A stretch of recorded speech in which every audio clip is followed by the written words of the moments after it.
ulikuwa ni mkesha wa kihistoria uliofanyika katika kanisa la Agape Kezaurore ulioandaliwa na Eva Shine Concert Tanzania.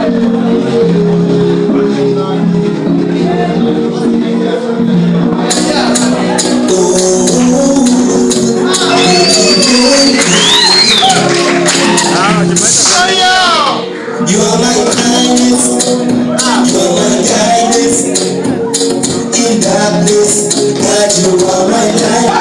Oh, forgiveness, God you show me kindness, and until I love you make me see your face.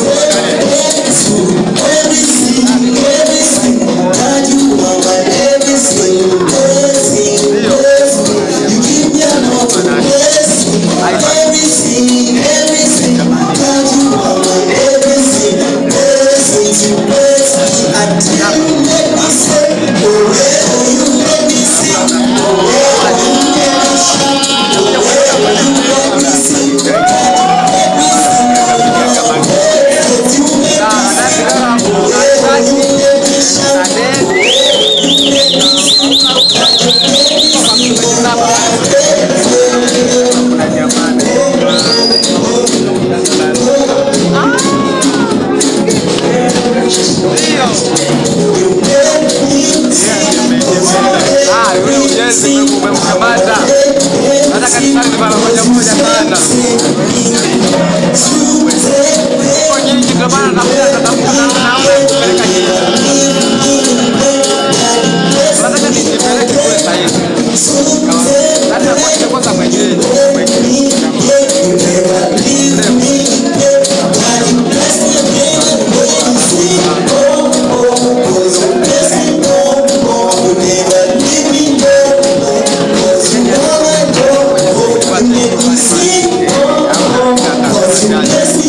unajua Kiingereza kama Kimongo kwa kweli kidogo. Huo wimbo unaitwa You Make Me Sing, kwa kufanya nyimba kwa sababu tunamsifu Mungu kwa lugha zote. Amina. Kwa hiyo kabisa matendo tunashia kwamba tunamwabudu kwa Kiingereza. Wimbo tu kumtukuza Mungu, kumrudishia Mungu sifa kwa wema wake na ukuu wake anaweza kutendea. Ukitaka kuelewa zaidi ukiingia YouTube unaandika BKP utakuta pale Google Translation pamoja na lyrics zake utakuwa ni best kuelewa. Asante sana. YouTube BKP asante. You understanding?